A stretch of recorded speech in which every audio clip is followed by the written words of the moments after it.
Hi students, last వీడియోలో మనం 10th class హిందీకి సంబంధించిన లెసన్స్ యొక్క నలుగురి కైపరిచయం గురించి తెలుసుకున్నాం. ఎవరెవరిది అంటే సుమిత్రానంద్ పంత్, ప్రేమ్చంద్, మృదుల్ జోషి, రామ్ధారి సింగ్ దినకర్ కదా.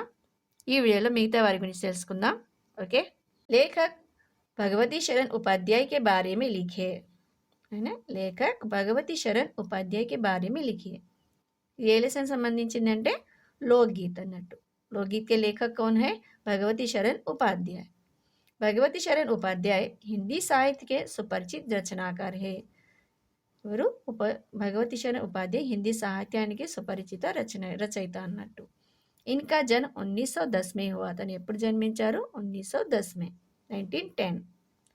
इन्होंने कहानी, कविता, रिपोर्टाज, నిబంధ్, బాల్ సాహిత్ మే అప్ని విశేష ఛాప్ छोड़ी है. ఇవన్నీ తను రచించిన రచనలు అన్నట్టు.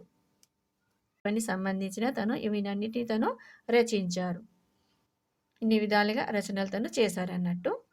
విశ్వ సాహిత్యకి రూపురేఖ, కాళిదాస్ కా భారత్, టూటా ఆమ్, గంగా గోదావరి ఆది ఇన్కి ప్రసిద్ధ రచన హే. ఇందులోని ముఖ్యమైన రచనలు ఏమున్నాయి అంటే విశ్వ సాహిత్యకి రూపురేఖ, కాళిదాస్ కా భారత్, टूटा आम, गंगा गोदावरी आदि इनकी प्रसिद्ध रचनाएं हैं. ओके. कवयित्री मीराबाई के बारे में लिखिए. किसके बारे में? मीराबाई. कौन सा लेसन है? भक्ति पद. मीराबाई का जन्म 1498 में पाली के कुड़की गांव में दूदाजी के चौथे पुत्र रतन सिंह के घर हुआ. कब हुआ मीराबाई का जन्म? 1498 लो. पाली के कुड़वी गांव में दूदाजी के चौथे पुत्र रतन सिंह के घर में होता है. तन पिता का नाम क्या है? रतन सिंह के घर में हुआ. मीराबाई के पिता का नाम क्या है? रतन सिंह. वे बचपन से ही कृष्ण भक्ति में रुचि लेने लगी थी. చిన్నప్పటి నుంచి తనకు కృష్ణ భక్తి అంటే చాలా ఇష్టం అన్నట్టు. मीरा का विवाह, मीराबाई का विवाहము मेवाड़ के सिसोदिया राज परिवार में हुआ. क्या? सिसोदिया राज परिवार तो हुआ. चित्तौड़ के महाराज भोजराज इनके पति थे. ఇక్కడ ఏం చెప్తున్నా అంటే చిత్తౌడ్కే మహారాజ్ భోజరాజ్ సే మీరాబాయి కా వివాహ హువా. और ఏ పరివారం నుంచి అంటే సిసోదియా రాజ్ పరివార్ అన్నట్టు, అది పరివారం అన్నట్టు. कहाँ के थे महाराज? ये चित्तौड़ के महाराज भोजराज से मीराबाई का विवाह.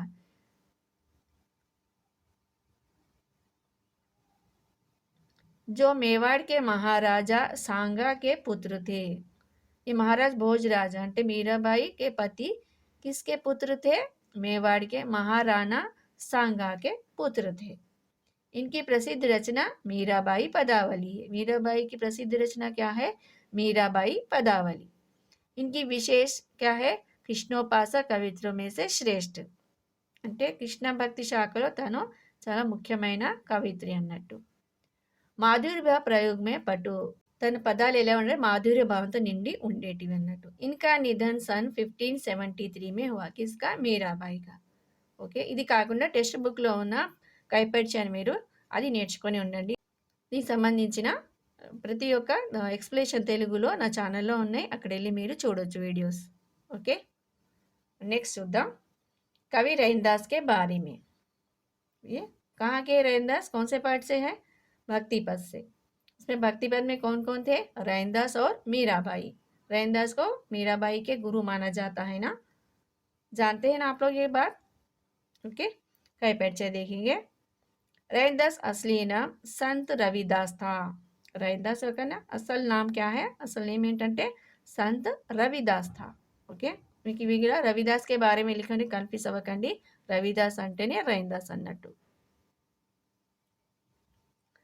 जो आगे चलकर रैनदास के नाम से प्रसिद्ध हुए थे. जो आगे అంటే తను ఫేమస్ అయ్యి ఏమన్నారు? रैनदास పేరుతో ప్రసిద్ధి అయ్యారు. ఎవరు? रविदास. रैनदास का जन्म सन 1482 में हुआ. कब हुआ रैनदास का जन्म? ఎప్పుడైంది? 1482లో తను జన్మించారు. गुरु ग्रंथ साहिब में इनके पद संकलित है. रैनदास के पद किसमें है? गुरु ग्रंथ साहिब में इनके पद संकलित है. అంటే ఇందులో గురు గ్రంథ సాహిబ్లో తన పదాలు అందులో ఉన్నాయి అన్నట్టు, రచించబడి ఉన్నాయి.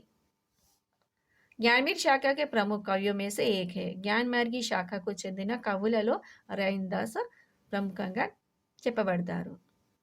वे मीराबाई के गुरु माने जाते हैं. రైన్దాస్ మీరాబాయి యొక్క గురువుగా చెప్పుకోబడతారు. మానే జాతే అందరు తనను నమ్ముతారే. మీరాబాయి యొక్క గురువు ఎవరంటే రైన్దాస్ అన్నట్టు. उनका निधन सन 1527 में हुआ. తను ఎప్పుడు చనిపోయారు? 1527లో. జన్మించింది ఎప్పుడు? 1482. తను ముందు అసలు పేరేంటి? రవిదాస్ అన్నట్టు. తను ఫేమస్ అవుతూ రैनदासగా పేరు ఫేమస్ అయింది. ఓకే. इनके ग्रंथ किसमें संकलित है? गुरु ग्रंथ साहिब में इनके पास संकलित है. అందులో ఉన్నాయి అన్నట్టు. ये कौन से शाखा के कवि है? ज्ञानमार्गी शाखा के. मीराबाई कौन सी शाखा के? कृष्ण भक्त शाखा की कवयित्री है. और रैनदास ज्ञानमार्गी शाखा के कवि है और मीराबाई के गुरु भी माने जाते हैं. ఓకే. ये భక్తి పద్ పాటకే 2 కవిపరిచయ. ఓకే. భక్తి పాట సంబంధించిన ఈ 2 కవిపరిచయాలు, ఒకటి మీరాబాయిది, ఒకటి రैनदासది. ఓకే. నెక్స్ట్ చూద్దాం. नेक्स्ट చూడండి. लेखक विष्णु प्रभाकर के बारे में लिखिए. विष्णु प्रभाकर कौन से पाठ से ये? స్వరాజ్య కి नींव. అంటే స్వరాజ్య కి नींव అంటే లక్ష్మీబాయి గురించి చదువుకున్నాం కదా ఆ లెసన్. उस पाठ के लेखक कौन है? स्वराज्य नींव के विष्णु प्रभाकर. विष्णु प्रभाकर का जन्म सन 1912 में हुआ. ఎప్పుడు జన్మించారు? 1912లో. वे आदर्श प्रिय व्यक्ति थे. తను ఆదర్శప్రియమైన వ్యక్తి అన్నట్టు. इन्हें ప్రేమ్చంద్ పరంపరా కా ఆదర్శోన్ముఖ్ యథార్థవాది లేఖక్ కహా జాతా హై. అంటే తన రచనలో అంటే ప్రేమ్చంద్ ఆదర్శంగా తీసుకొని తను రచించేవారు. आवारा मसीहा नामक रचना पर इन्हें सोवियत लैंड नेहरू पुरस्कार से सम्मानित किया गया है. आवारा मसीहा రచన గాను తనకు సోవియట్ ల్యాండ్ నెహ్రూ పురస్కారంతో సన్మానించారు. ఎవరిని? విష్ణు ప్రభాకర్ని. भारत सरकार ने इन्हें पद्म भूषण सम्मान से सम्मानित किया. భారత ప్రభుత్వం తనని పద్మభూషణ్తో సన్మానించింది. ఇంకా దేహాంత్ సన్ 2009 में हुआ. తను ఎప్పుడు చనిపోయారు? 2009లో. ఇది లెసన్ స్వరాజ్యకి నీవుకు సంబంధించిన లేఖక పరిచయం అన్నట్టు విష్ణు ప్రభాకర్ గురించి. ఓకే. స్వరాజ్యకి నీవు లెసన్కి సంబంధించిన ఫుల్ డీటెయిల్స్ తెలుగులో కావాలంటే మీరు నా ఛానల్ అయిన ఎస్ఎన్ హిందీ సబ్జెక్ట్లో వెళ్ళి చూడండి. ఓకే. లైక్, షేర్ మరియు సబ్స్క్రైబ్ చేయండి. నెక్స్ట్ ఛానల్లో మిగతా కైపరిచయం గురించి తెలుసుకుందాం. ఓకే.